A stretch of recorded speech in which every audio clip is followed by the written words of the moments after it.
وہ لوگ جن کی تاریخی پیدائش 20 فروری سے 20 مارچ کے درمیان آتی ہے یا جن کے نام کا پہلا حرف دال یا چے ہے تو ان کا برج ہوت بنتا ہے، یعنی کہ پائسس۔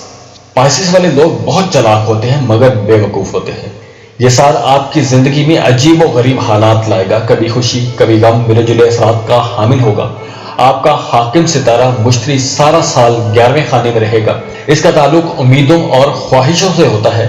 اس سال پرخلوص اور مخلص دوست آپ کی زندگی میں آئیں گے جس کے ذریعے کسی نہ کسی طرح آپ کو فائدہ ملے گا۔ سماجی زندگی میں ہر طرح کا پیار ملے گا، بڑی عمر کے یا دولت مند افراد یا اثر و رسوخ والے دوستوں سے فائدہ ملے گا۔ زحل بھی 22 مارچ تک آپ کے 11ویں خانے میں ہوگا تو بڑی عمر اور سنجیدہ قسم کے لوگوں سے مالی فائدہ ملے گا، مگر ملنے جلنے والوں سے آپ کو خبردار بھی کرتا ہے۔ اس سال ایسے لوگوں سے ہرگز تعلق نہ رکھیں جن کا معیار زندگی آپ سے کم ہو، ورنہ زندگی کی اصلیت آپ کے سامنے کھل کر آ جائے گی۔ اس سال صرف بڑی عمر کے اور صرف مالدار دوستوں سے ہی فائدہ ہوگا اور غیر ذمہ دار لوگ زندگی سے خارج ہو جائیں گے۔ اس سال آپ کے ان لوگوں سے دوبارہ تعلقات بن جائیں گے جن سے ماضی میں واقفیت رہ چکی ہے۔ ذاتی معاملات، کاروبار، شادی، شراکت، مختصر اور لمبے سفر میں موافقت پیدا ہوگی اور لمبے سفر کرنے پڑ سکتے ہیں۔ اس کے علاوہ جذبات میں بھی اونچ نیچ کا شکار رہیں گے، خود آپ فضول خرچی کریں گے اور ضرورت سے زیادہ خوش امید ہوں گے۔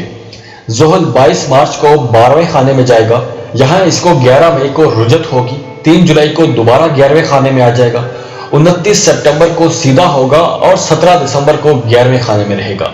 اس سال ایک دفعہ پھر آپ کو کم درجہ اور گھٹیا لوگوں سے تعلقات رکھنے پر دوبارہ خبردار کرنا چاہتا ہوں۔ ایسے تمام لوگوں سے تعلقات ختم کر دیں اور صرف اپنی خوش قسمتی پر بھروسہ نہ کریں۔ دراصل تمام معاملات میں بے حد محتاط رہنے کی ضرورت ہے۔ 20 مارچ سے 26 اپریل تک اپنی امیدوں، خواہشات اور دوستی کے معاملات کے لیے بے حد محتاط رہنے کی نشاندہی ہو رہی ہے۔ ان دنوں اپنے مسائل حل کرنے کے لیے دوسروں پر ہرگز بھروسہ نہ کریں۔ تاہم اس ماہ مالی معاملات میں آپ کی مدد کریں گے، پھر بھی آپ کو بے حد محتاط رہنے کی ضرورت ہے۔ پہلے 15 دن قدرے اچھے حالات ثابت ہوں گے۔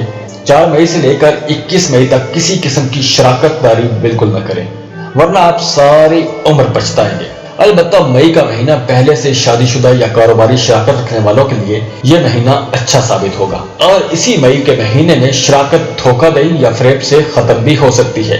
14 جنوری سے لے کر 7 فروری کا وقت خوش قسمتی لا سکتا ہے۔ اس وقت کچھ خواہشیں اور امیدیں پوری ہو جائیں گی۔ اکتوبر کا مہینہ اس سال سب سے بہترین مہینہ ثابت ہوگا۔ اس ماہ خوش بختی، شراکت، محبت، روپیہ، ہر چیز آپ کو ملے گی۔ ہر قسم کی شراکت قائم کرنے کے لیے یہ مہینہ بہت اچھا رہے گا۔ اس مہینے جو شادیاں ہوں گی وہ خوش بختی لائے گی۔ پائسس والوں کے لیے یہ سال اوورال بہت اچھا ہے، لیکن کچھ احتیاطیں ہیں جو بتا دی گئی ہیں، آپ ان پر عمل کریں اور کامیاب زندگی گزاریں۔